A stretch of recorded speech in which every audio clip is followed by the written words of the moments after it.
Assalamualaikum dan salam sejahtera. Anda sedang menonton TV PSS Saihat.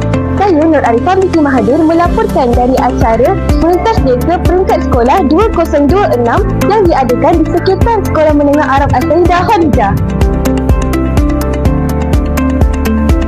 Keep it up and don't give up. We're the best, so let's not stop. We can make it to the top. Gagah melangkah, menggapai kita, tabah menghadapi cabaran. Bersatu teguh, bercerai roboh, bersama capai kejayaan.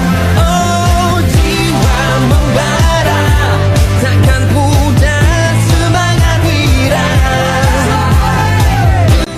Kini bersama saya pemenang tempat pertama bagi kategori menengah rendah, iaitu Imani Adelia dari Rumah Nusaibah.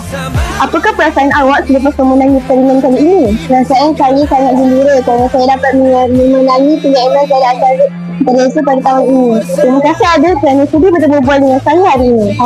Kini bersama saya guru yang memegang jawatan SK Sukan, iaitu Cikgu Hafiz. Soalan saya, apakah pendapat cikgu bagi pertandingan Mentas Desa pada kali ini dan apakah harapan cikgu untuk Mentas Desa pada tahun akan datang? Okey, pertama terima kasih kepada Rosam Takbir dan juga guru-guru serta semua pelajar kerana berjayakan program perjuangan Mentas Desa pada tahun 2026. Perkara yang saya nampak pada tahun ini ialah kerjasama yang lebih erat berbanding dengan tahun lepas, dan dari segi kelancaran guru-guru dan juga pelajar dalam latihan terutamanya serta kejohanan yang sebenar. Dan harapan saya pada tahun hadapan agar lebih ramai lagi penyertaan daripada pelajar yang berlumba-lumba untuk mendapatkan mata dan seterusnya mendapat minat, kemudian akan mewakili sekolah pada peringkat negeri. Terima kasih cikgu kerana sudi menjawab pertanyaan saya. Tahniah diucapkan kepada para pemenang dan para peserta yang telah menunjukkan semangat kesukanan yang tinggi.